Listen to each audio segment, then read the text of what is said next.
those who are joining now and to those who've been with us for the last few minutes. Good afternoon and good morning to those of you on the West Coast. I'm James Carden, and I'm joined today by my colleague on the American Committee for U.S.-Russia Accord, Katrina vanden Heuvel, and two very distinguished and special guests.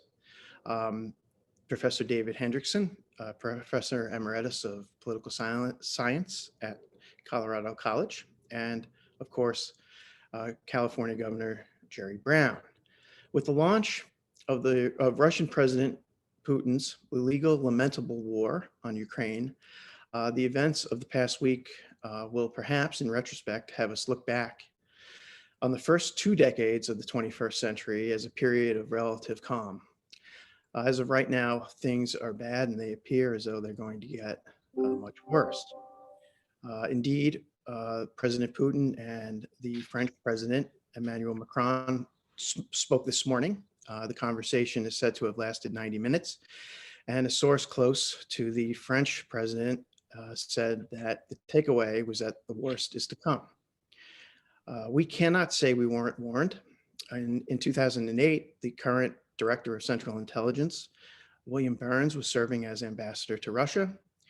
And this is part of a memo that he wrote. Ukrainian entry into NATO is the brightest of all red lines for Russia. I have yet to find anyone who views Ukraine and NATO as anything other than a direct challenge to Russian interests. Scholars and analysts on the left and right for many years, including the late Stephen F. Cohen, John Mearsheimer, Jack Matlock, Henry Kissinger, Chas Freeman, and members of this panel all warned of the likely consequences of the project of NATO expansion. And today we're seeing those consequences play out in tragic fashion.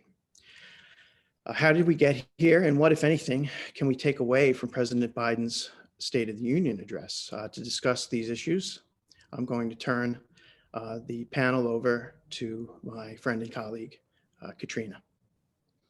Thank you, James. It's hard to believe that it's been a week since the Russian invasion. It's a week that has upended in many ways the economic, the political. The American Committee, as James just mentioned, was founded to improve mutual understanding between Russia and the United States, a distant but still point we need to keep in mind. And we were also, and I think of this, it was Mikhail Gorbachev's birthday yesterday, is to build a new security architecture that would not exclude Russia. Moscow's decision to invade Ukraine goes against Russia's own real strategic interests. It puts at risk so much that we care about. We stand with Ukraine, the people of Russia, where there has been real protest, and all those in the world who call for peace.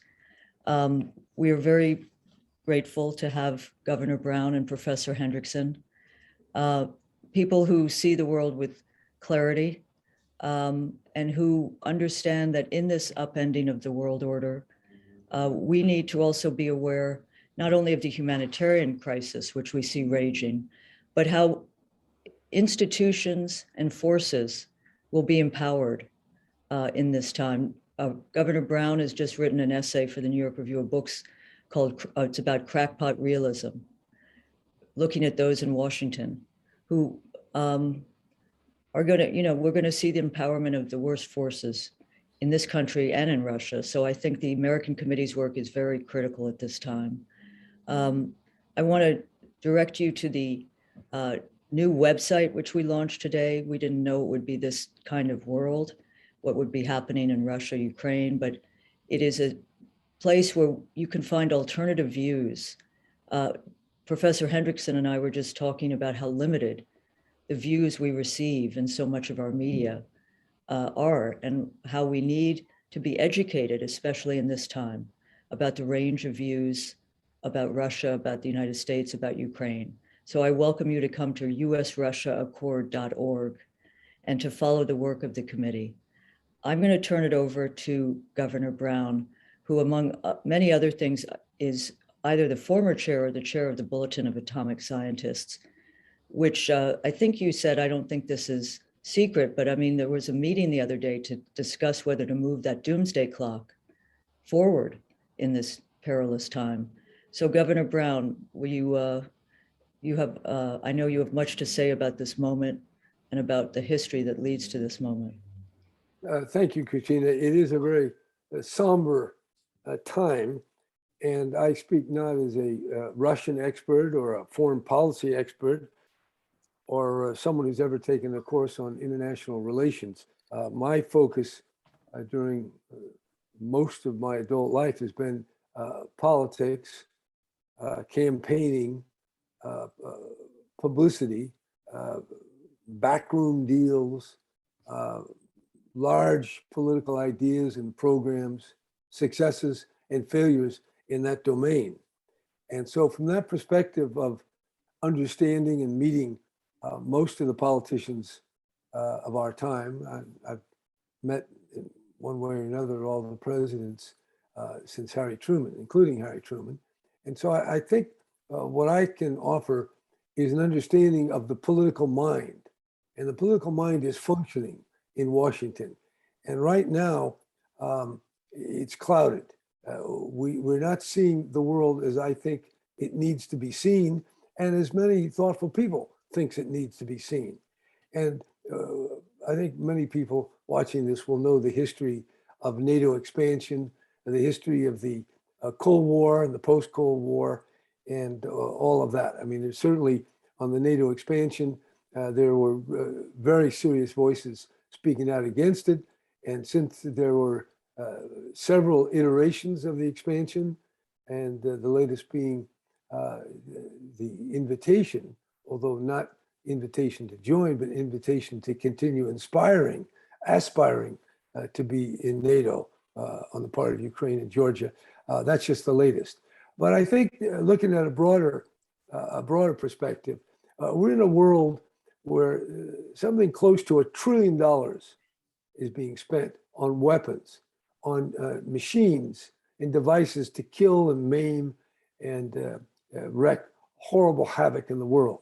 And certainly America is one of the leaders in this, as is Russia, as is France, and many other countries. So this kind of world that doesn't merit any kind of condemnation or even concern tells you we're in a very distorted time, in a distorted universe, because these weapons, and we're not talking about $1 trillion over a decade, we're talking about almost $1 trillion, over 900 billion every year, and they're going to be used. So that's the problem here. We got a defense budget. China's got a big budget. Russia's got a big defense budget. This is weapons to kill and maim, and now we're seeing in the Ukraine, Putin's Russia doing exactly that. So what we're not hearing is the fact that whatever our disputes, and they're felt to be very great, particularly this dichotomy between the democracies and the autocracies. I guess in the minds of people, if we compare it to back in the 17th century, in the minds of Lutherans and Roman Catholics in Germany, their differences were probably on the same level.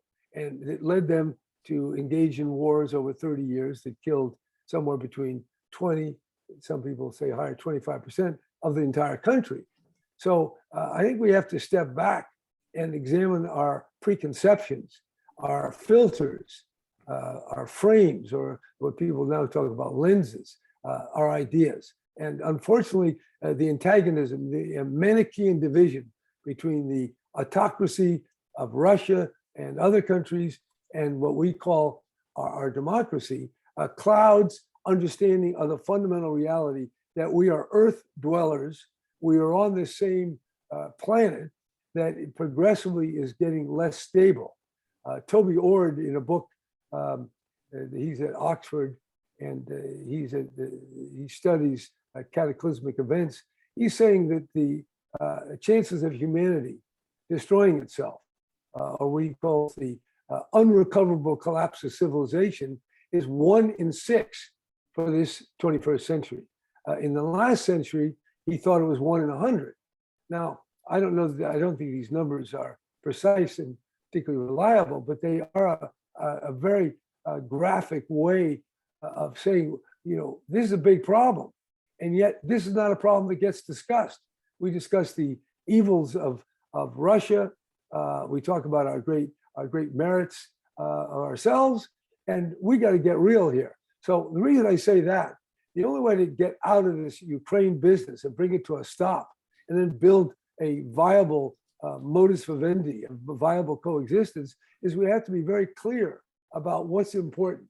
And what's important is reducing suffering, reducing the weaponry, and finding accommodation, knowing that Russia is going to be different. And what Russia does is not nice and is bad.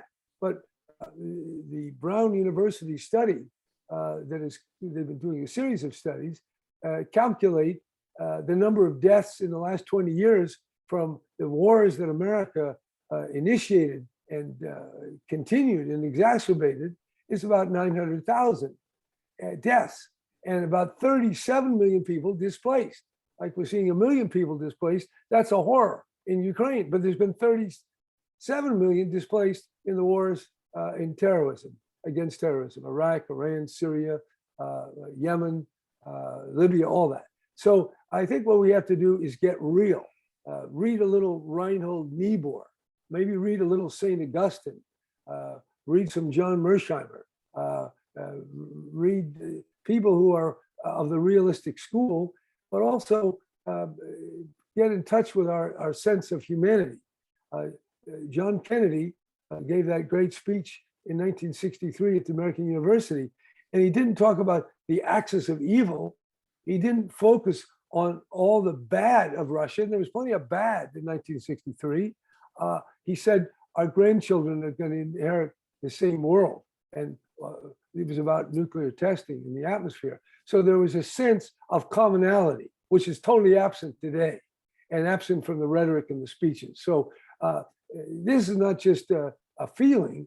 It's what I'm saying. There's a precondition to getting out of this mess. And it's straight talk. It's clarity of understanding what's possible and what is Russia going to take and what do we need to accomplish and what does Ukraine have to accept. Now, that's going to be difficult. Who's going to do the talking? I think the people who are representing Russia now, I think their main person there is not their high-ranking official. So I don't know how serious Putin is. He may just be using that as a diversion. We've got to find interlocutors. We need to, whether it's China or whether it's France or anybody else, or just Biden, something way to talk to somebody, our ambassador, we've got to find a way, first of all, to communicate honestly and straightforwardly. And then we have to find a way, what's the off-ramp? And I don't know that people know what the off-ramp is, but I can tell you this, the sanctions, at some point, they're going to come back to bite the whole world. And we know what happened in 2008. We would have had a world depression, except for the fact that China, under President Xi, put out something like $1 trillion of stimulus, and so did the United States. And together, in that collaborative spirit, we saved the world from depression. Well, now, if Putin continues, we're not going to like what he's doing. We're going to keep the sanctions going. That's a very bad pathway, and we have to pull back. And at this moment, from what I've been hearing, there is nothing on the mutual agenda of the US and Russia that would point what the pathway is. And there is some kind of pathway. I mean, Ukraine is not going to get into NATO. That's for sure. And they yet have to feel some sense of security. And Russia is going to have to achieve something. So there it is. To even talk about it, frankly, is to risk obloquy and very alarmed criticism by anybody in Washington. That's why I call it crackpot realism. And I would offer as an alternative, planetary realism.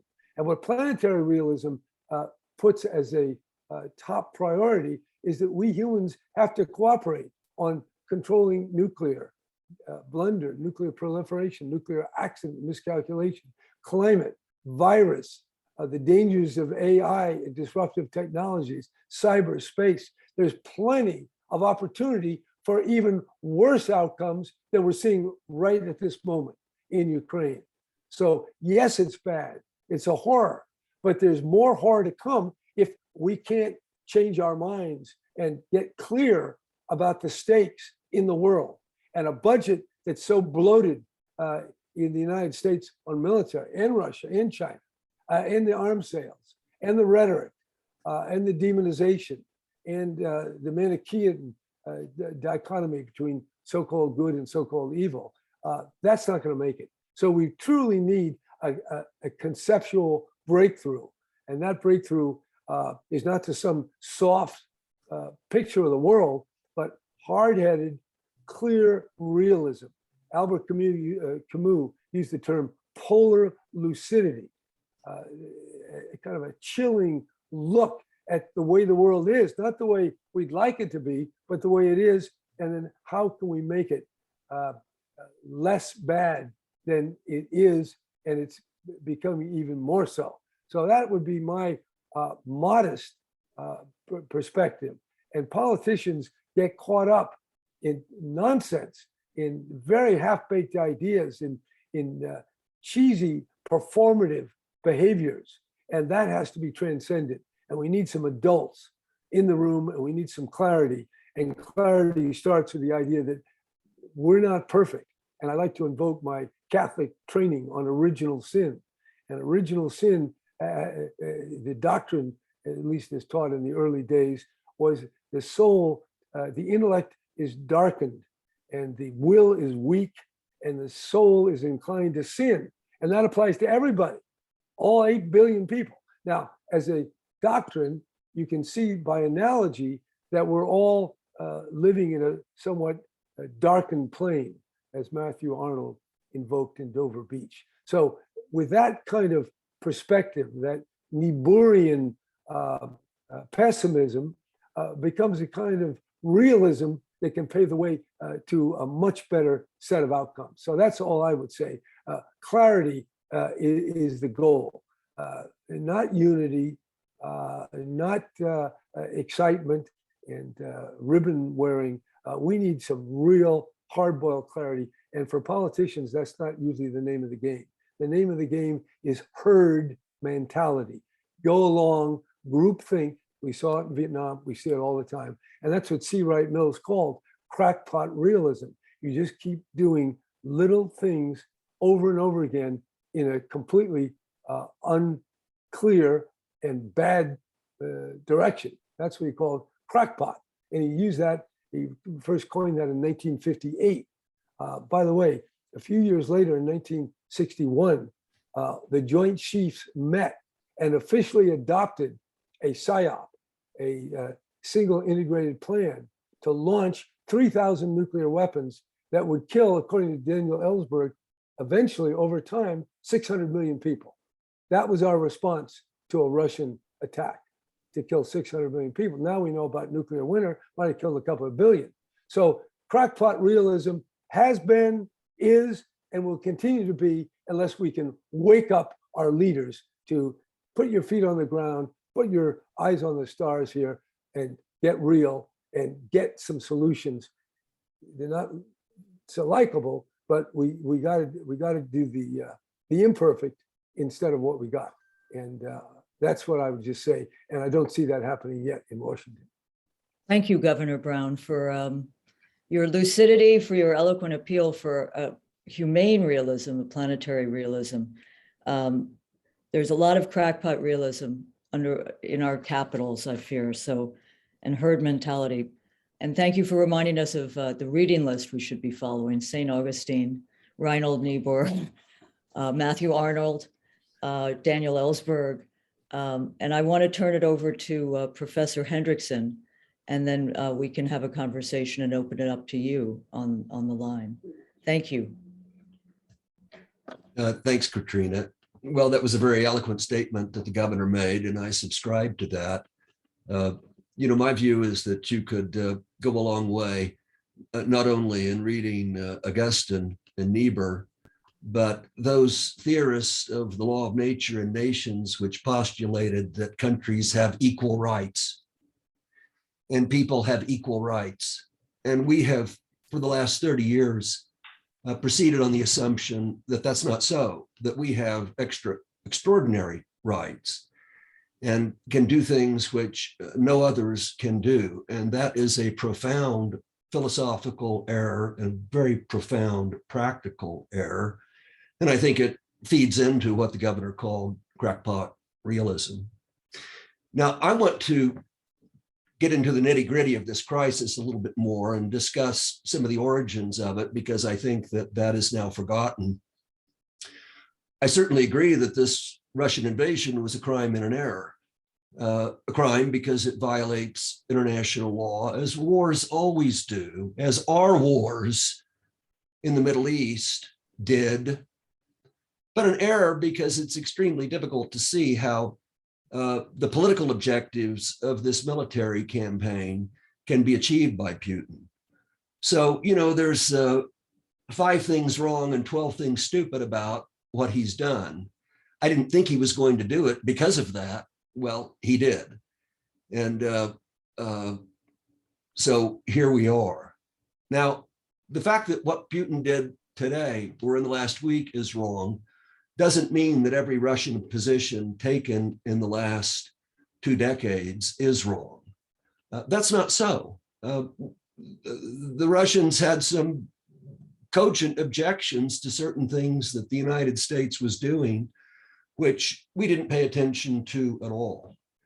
But if we think about responsibility for this crisis and how it developed, if you go back and look at it over 30 years, we had a solution in the 1990s and the early 2000s to this problem. It was the neutrality of Ukraine. That's a very good solution. It was the solution adopted for Belgium in the 19th century. If each side does not move its forces into a contested area, each side can breathe easily. But if they do, then you have the potential for a war. Now, I think most people are familiar with that clip from John Mearsheimer that said, you know, we led them down the primrose path. And we did. That is, we had this idea of NATO expansion, which was A, intended to threaten the Russians, B, intended to communicate to the Ukrainians that we would support them, and C, which we didn't really mean, which turned out to be a magic trick. You know, now you see it, now you don't. And Washington now says, well, of course, we didn't intend to do it. Well, then the question would be, why did you say you were going to? Why did you say this was a sacred principle that had to be upheld? So there was a kind of profound contradiction in what we tried to do, but everything we did do for Ukraine or sought to do for Ukraine put them in an extremely untenable position vis-a-vis the Russians. And, you know, the people against NATO expansion warned of this. They said, look, you're going to provoke a reaction from the Russian bear. This is a very serious thing, and it will lead to disastrous consequences for Ukraine. That happened. The people who criticized the critics of NATO expansion said, oh, you're sidling up to Putin. You're just taking the Russian argument. Well, what is it that you like about Putin? But the truth is that the people who warned against it, they were like meteorologists describing a force of nature, which you had to contend with, and which, if you failed to recognize, would lead to, you know, terrible consequences. Another point about the deeper responsibility concerns the U.S. role in the Maidan Revolution of February 2014. Now, we have just gone through a year of hand-wringing about a set of bumblers on January 6th who wanted to overturn the electoral law. They had no chance of succeeding in doing that, but had they succeeded, everyone would have recognized that as a grotesque violation of the constitutional order. But that's what the Maidan Revolution was. The crowd in that street, the 500,000 people in a nation of 45 million said, oh, gee, we hate the deal that Yanukovych has signed with Putin, so we're going to get rid of him right away. The answer, or the question, why don't you wait a year for the elections? No, can't do that. Have to do it now. overturn the order. Well, of course, the people who wanted to do that had never voted for Yanukovych. They gave him 10% of the vote in the previous elections, but the people in Crimea and the Donbass voted for him 90%. So I ask you, if the putsch, such as it was, of January 6th had succeeded, would California, New York, all the other states of the Union been obligated to follow the Constitution and follow this new government? And the answer is, of course not. That was an illegal putsch. And so therefore, you are relieved of your obligations. Now, what that meant, I think, in the Ukrainian case is that, look, the people of Crimea had a right to declare their independence. They had a right to choose their homeland under those circumstances. And the Ukrainian nationalists said, okay, look, we're going to violate the Constitution, but then we're going to hold you to it. You have to obey it. You have to respect the provision forbidding secession, but we don't have to respect the provision governing the transfer of power, the peaceful transfer of power, the most important feature of constitutional democracy. And we brazenly violated it. And then not only did, after having done that, we said, this is advancing democracy, changing government, the transfer of power through a mob. It's not democracy, it's mobocracy, and every single person trained in America, the American political tradition, should recognize that. That had huge consequences. It totally reordered Ukrainian politics and basically brought us to the situation we're now in. Next point. There was always, and there is today, a total mismatch between the ends that we seek and the means that we have available to us. Economic sanctions. We say it's intended to get the Russians out of Crimea. Can that succeed? Of course not. Can they succeed today in getting Russia out of Ukraine? No, they won't. Mismatch. Military aid. Can that build a Ukrainian force before the war that's capable of contending with a Russian invasion? The answer, no, it can't. It couldn't then, it couldn't now. I mean, had we tried to do that previously, that is double or quadruple the military aid to Ukraine, we know that what would have happened is that Putin would have gone in before.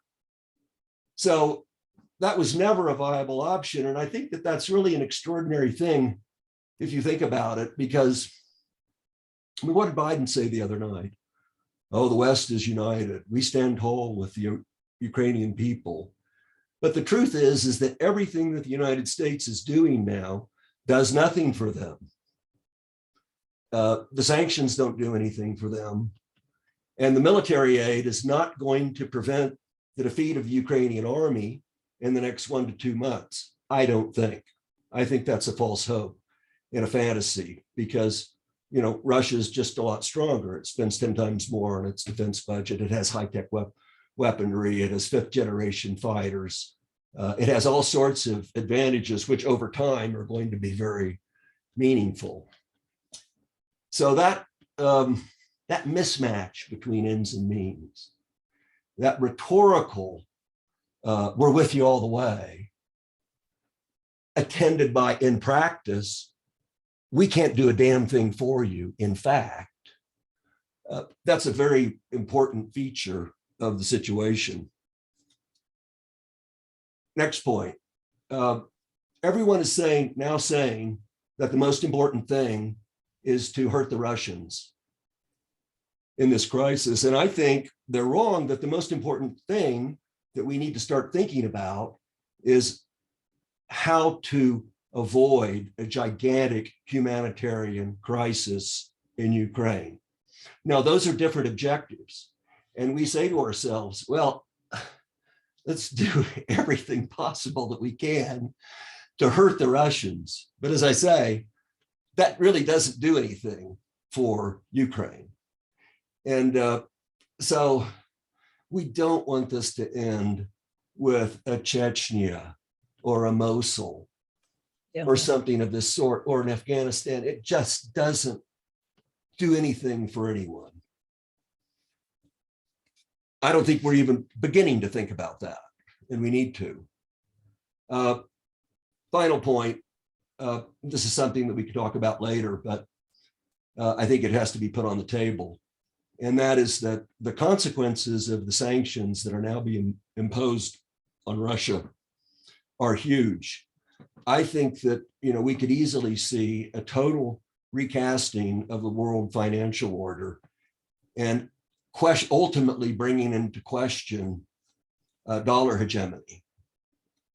And we're already at the point where, wheat prices are practically back to the level they were in, the last time we had a gigantic commodity boom.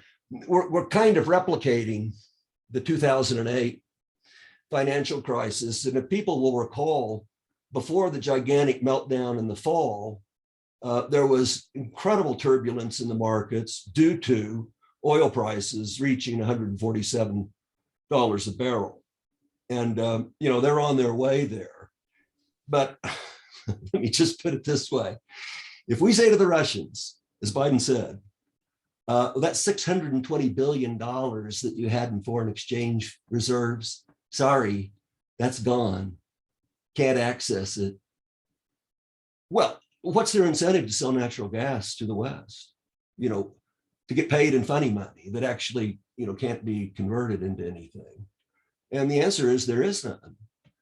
So that's a huge weapon of financial destruction that has been wielded and is now on the table.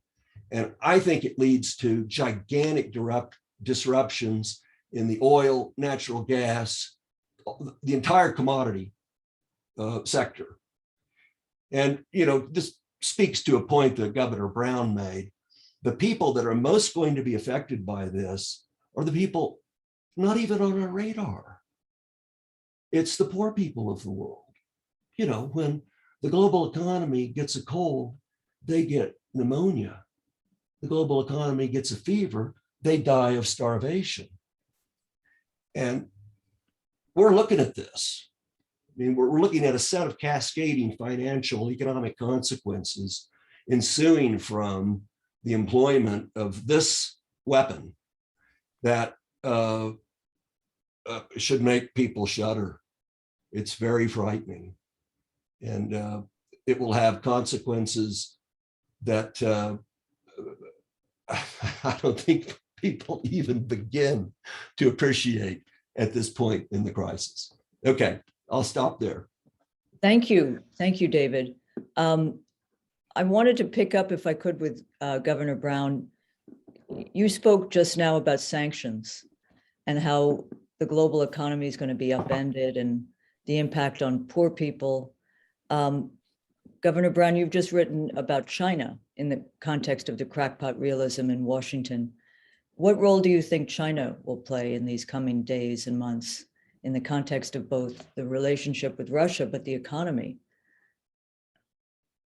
Well, I think China will be cautious. They're cautious right now. They're apparently very closely allied with Russia, and that's not going to go away. If China perceives a way to eliminate what has just been called dollar hegemony, they probably will do so, because this is a major benefit for the United States, and we are playing with it in a way that might jeopardize the dollar supremacy, the dollar that allows us to borrow almost in an unlimited amount. So I think China has a lot of cards to play. I would hope that they're a good intermediary. And the problem is that I don't know that President Biden can talk to Xi very well, because these conversations have not been taking place. And all this stems from a fact that I don't believe politicians get. And that is that it's a word that it isn't even strong enough, but we're interdependent. Gregory Bateson, someone that I spent a lot of time with, he used the phrase cybernetic to refer to systems that interact with each other. And we have a world system, and then we have subsystems with Russia and China and America and many other centers, but they're all interacting, shaping, and being shaped. So when we strike out, we're striking out in part at ourselves. We can't be immune, because it isn't like Russia is in an isolated place that can be attacked, can be sanctioned in any way. We are Russia. Russia is us in some sense. Now, I'm not saying, I want to be clear. Putin is a bad guy. From what I don't know Putin. From what I hear, he's a very cold character. He's done some horrible things. And now he's engaged in this mass killing and attack. Okay, bad. I don't want to in any way undermine or weaken that idea or minimize it. But that doesn't mean that we aren't intimately connected as part of the world economy, as part of the atmosphere that we're destroying, we're negatively affecting with our carbon emissions. And by the way, the financial system. Fred Bergstrom has written an interesting book, China versus the US, on how the world economy is at risk if China and the US get in profound conflict, because we have to cooperate as we did in 2008 to keep it going. Well, to a lesser extent, that's true with Russia. Russia and the US must cooperate on many levels, and we did cooperate. We cooperated in space. Russia cooperated on anti-terrorism to a certain extent, and there was some bad as well as good connected with that. So the point is, you've got to take seriously the world we now live in, a world of digital streams that move information and currency and weaponry all over the globe. So we're caught in the middle. We're caught on this darkling plain where ignorant armies clash by night, to quote Matthew Arnold. We got to face that. And I think that's what we're not facing. So you can get on your high horse and denounce Putin and be 100% accurate about all the evil. And in some way, there's deep evil here. Nevertheless, it's our evil because we're on planet Earth, and planet Earth is subject to these $1 trillion of weapons that we're selling, that the world is selling. It's we. There is no me. There is me and you, but it's embedded in a big we called humanity, with all the weaponry and information and carbon emissions and viruses and all the rest of the stuff. So that's why I think that clarity, that awareness is needed, so we have the willingness to talk to what we perceive to be such utter evil, because that utter evil is connected to us in a very profound way because of the ecology, the political environment, all the rest. So that's what I would say. Hey, we got to get going. There's got to be talk with Putin. There's got to be talk with Xi, and we're gonna have to make some compromise. And it's very hard to compromise when you're standing on your podium denouncing as utter evil, as though you could separate. That's what Manichaeus did. He said there was a good God and a bad God. There was the devil and the God. Well, that was a big heresy from my point of view. And it's a heresy today by analogy when you say this country is all evil. Well, some countries, I guess, are pretty close to that, but you still have to find openings and ways of living together. It's called modus vivendi, method of living, coexistence. And I don't think that's accepted yet. And it may be that our big weapon called sanctions will come back and do great havoc and harm to our whole way of life, and even undermine our democracy. Might not have it too long if the world economy goes south. We know what happened in the 30s. And the 30s happened because Britain and the United States and other countries did do what China and the US did in 2008. So we have to be ready for collaboration. And to get there, you're going to have some straight conversations with the Russians and the Chinese and NATO and the Ukrainians. We got to get real. And I don't think we are real at this point. And that's why I call it crackpot realism, not political realism and not planetary realism, which is what I would call the sense that we're interconnected and we have to find ways of working even what we perceive to be evil. Could I make a brief comment about that? I think that if you want to understand Putin, you should probably read Solzhenitsyn. I know that it's customary to make him into a Hitler, but it's interesting if you read Putin, he sees himself as an anti-Hitler. And, what happened in the Second World War facing the Nazi genocide is very important to him. So the point I want to make is that by focusing so much on Putin, that has the effect of entirely distinguishing the outlook of 147 million Russians. Or it has the effect of extinguishing the outlook, say, of the people who live in Crimea or the Donbass. Putin didn't make them think the way they did. They think the way they did, and it happens to align with Putin. And it's not a terribly difficult thing to understand why they would want to be part of Russia as opposed to being part of Ukraine, since the people in Ukraine that wanted to incorporate Crimea don't like the Russians who live there and call them all sorts of bad names. So that I understand that there are evil aspects of this enterprise, but we need to understand the broader question and also understand what happens when Putin becomes the center of attention and how it extinguishes everything else. The second point is that, looking at this objectively, I don't see that this invasion is worse than what Bush did in 2003 to Iraq. I mean, Putin invaded with 200,000 forces, a country of 45 million. Well, Bush invaded with 200,000 forces, or thereabouts, a country of 25 to 30 million. And it was, in both cases, rather specious, the justifications that were offered. I was wildly against that 2003 Iraq war and thought Bush was acting in a criminal way. But of course, we don't, in retrospect, see it that way. And our response to Putin's actions in Ukraine is to forever banish him to the ninth circle of hell. And not only him, but Russia too. Whereas, in the case, looking back upon our misdeeds, we say, well, of course, the American people shouldn't be punished for what Bush did. Of course, we shouldn't, arraign him in a war crimes trial. There's a set of kind of double standards that come into play in the manner in which we evaluate these things. That's very important. So, Professor Hendrickson, I just wanted to say, someone once said that the demonization of Putin is not a policy, it's an alibi for not having a policy.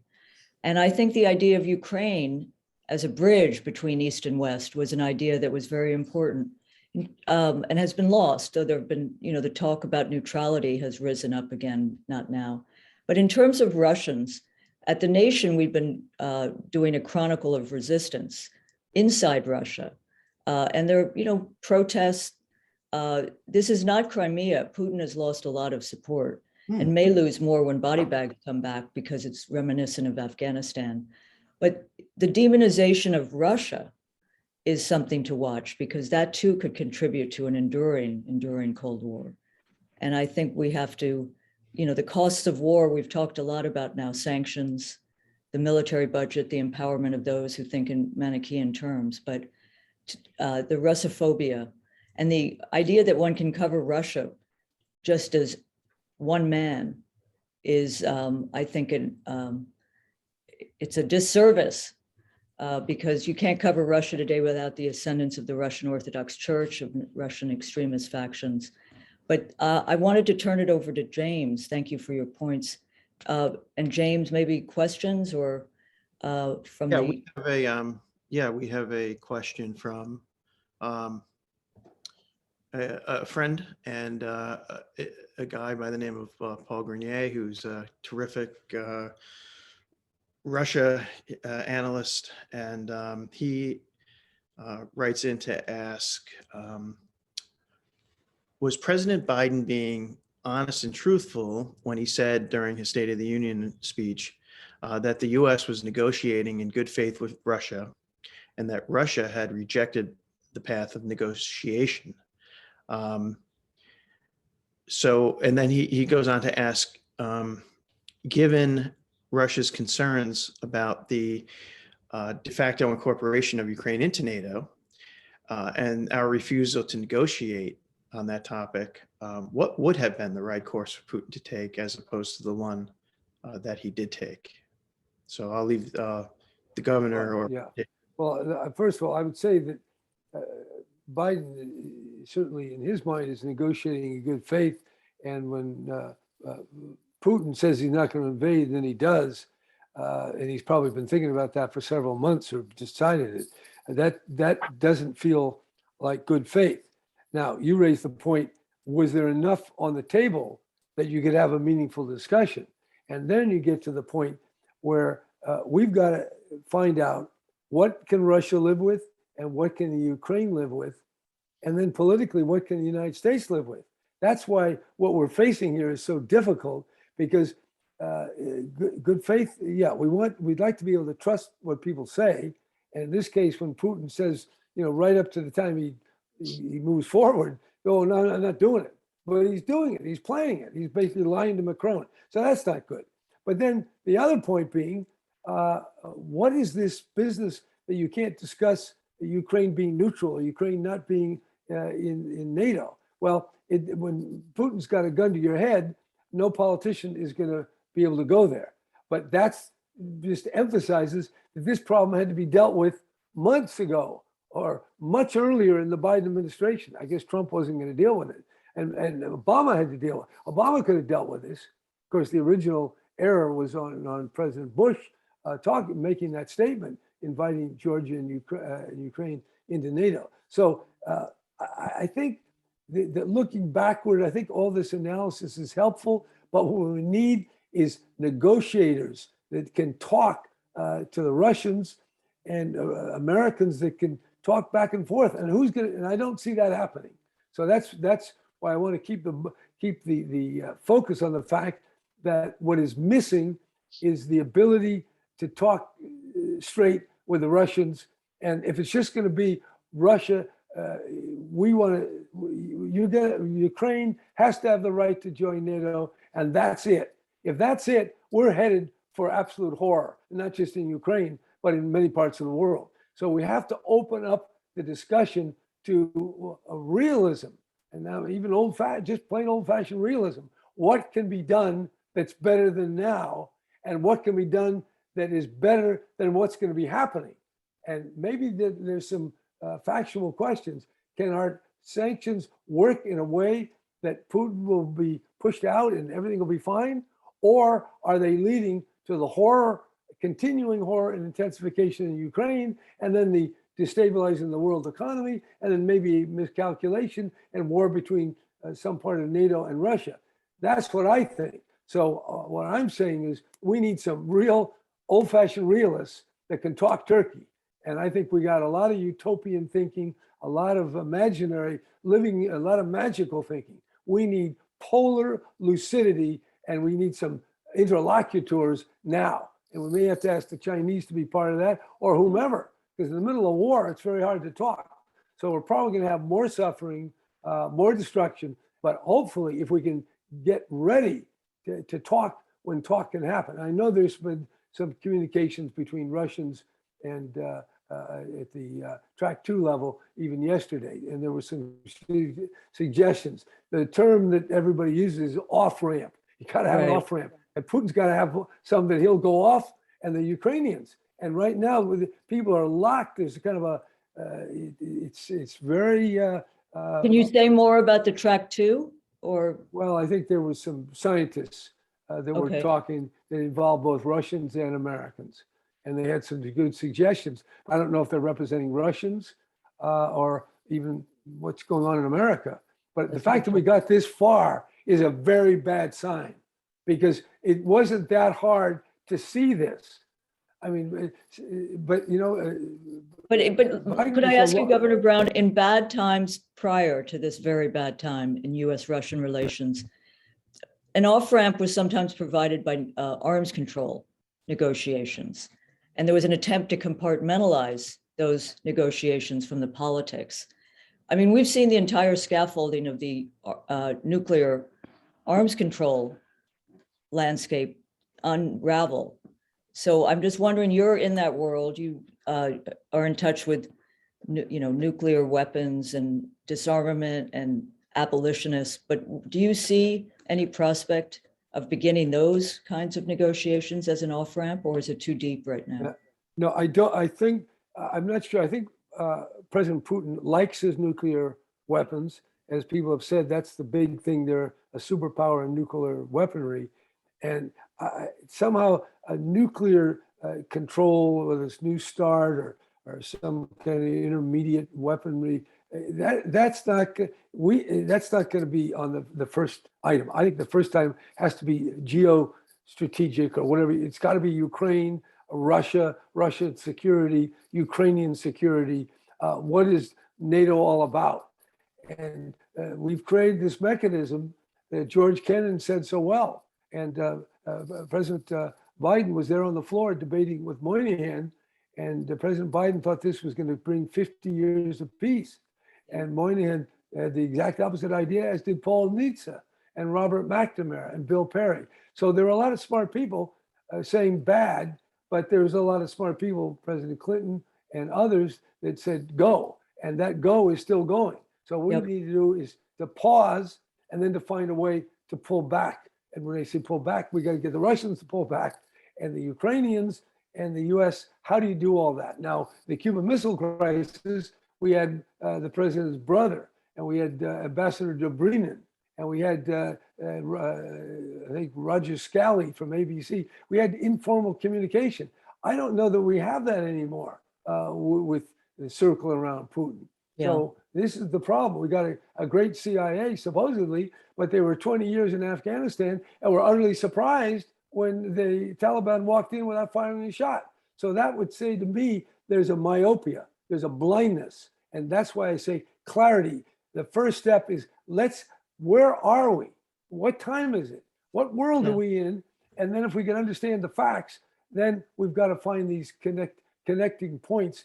And I don't know what they are, but I assume that our Russian ambassador, our intelligence people, our military people, they've had these conversations and they have to get operative. But if we still think that we're, we can use sanctions and make Putin do things that he's not going to do, no. I mean, I think he's using language. Putin is like the siege at Leningrad. They're getting ready to demonstrate their manhood and their ability to withstand this pressure from the West. So I think we need to lower there's a Greek word I have to invoke here, thumos, which was the rage of Achilles. And that rage is a Greek word called thumos or thymus. And that's being invoked by a lot of conservatives. We need more thumos to fight the Chinese and fight the Russians. Well, I say what we need desperately is clarity. Yeah. Thank you, Governor. I'm going to turn it over to James. And Okay. So David, going back to what you were saying, you said that we obviously don't want this to devolve into a Chechnya or Mosul, but a lot of the advice coming out of the DC blob, which is something I know that you have a ton of respect for, is recommending a number of things, it seemed to me, that would bring us down the path to a Mosul or a Grozny. So we have people in Congress like Adam Kinzinger calling for a no-fly zone. Hillary Clinton is calling for cyber attacks and an Afghan type insurgency. Chuck Schumer said the same thing. Richard Haass, who's president of the Council on Foreign Relations, said that regime change in Moscow has to be on the table. So we know that these are probably not the best ideas towards ending the conflict. What would you suggest that if you were Secretary of State Hendrickson, what would you do? How would you try to end this crisis? Like, Well, that's a tough one because this happened, during the Iraq War in 2004. Well, what do we do now? What do we do now? Come on, David, tell us. It was like, well, go back a couple of years and don't do what you did. I mean, we're in kind of the soup. And I think it's way too early to have any kind of diplomatic negotiations for anything. I mean, the Russians aren't going to listen. We have no interest in doing that. And we have to see what in 2 months' time, what it looks like. Everything's frozen now. There's no way to resist that. That's a force of nature on Washington's side. So that's a little premature. However, I do think it's, really important to think about that Afghanistan parallel because, after they went in 1979, there was a huge consensus in this country on, giving aid to the Afghans and helping them beat back the Russians. And oh my God, here we are 40 years later. And what is happening to the people of Afghanistan? We said, oh, we're shocked. The humanitarian consequences are awful. We're with them. We stand with them 100%. And here now, after the Taliban won the civil war and therefore should have entitled them to recognition because they pledged that they would respect their international obligations and said all the things that they were supposed to say when they took power, we said, nope, frozen assets, starve, die. We don't care. Oh, no, we do care. We care about women's rights. And so we're going to say that because they're not respecting women's rights as we understand that, then they can't have access to any of these funds, and the consequence is starvation. Now, the larger point of that is that Washington sees this Ukraine as a means to hit the Russians, just as we saw Afghanistan as a means to hit the Russians. And I don't deny that they can be an effective means to hit the Russians, but they're not a means. They should be an end. Those people are real. We can't think of them as an instrument to satisfy our vengeance. And that's what we're doing. And the governor is perfectly apropos in, invoking thumos, anger, because the Greeks tell us that leads to hubris, and hubris leads to nemesis. And that's the end point of proceeding in this way, in which the fundamental desideratum of policy becomes, how can we hurt the Russians? People are going to get hurt in that. There's a lot of collateral damage to that, and people need to think about the collateral damage. It's in our interest to do that, but it's also, responsive to the humanitarian considerations that we say are important to us, but in practice tend not to be. right. Okay. Look, I would say, I want to disagree with one point. I don't want to wait 2 months. I believe that President Biden should dispatch somebody right now, somewhere, somehow. You can't wait. And I think you can give the catalog of American flaws. And as a politician, I don't do that because that's not how you get elected. But I would just say that the flaws of America, the flaws of Russia, we're living in a fallen world. We're living in a very imperfect, corrupt, and a world possessed of a lot of evil. So let's just set that aside and let's talk to the Russians. What's the off-ramp? Well, here's what we need. Can we get the Ukraine neutral? Can we get the Ukraine protected? What's the security program?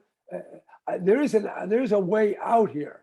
I believe. I hope there's a way out. If there's no way out, then the sanctions continue. The world economy is at risk. The dollar is at risk. We're going to have greater inflation. Biden's going to be in deep trouble. We're going to get a more harsh Congress, a more harsh president, and away we go. So I put it this way, things can always get worse. So I believe avoiding things from being worse is heroic behavior. Let's not make it worse, do no harm. And that's where I think we have to look at the way forward.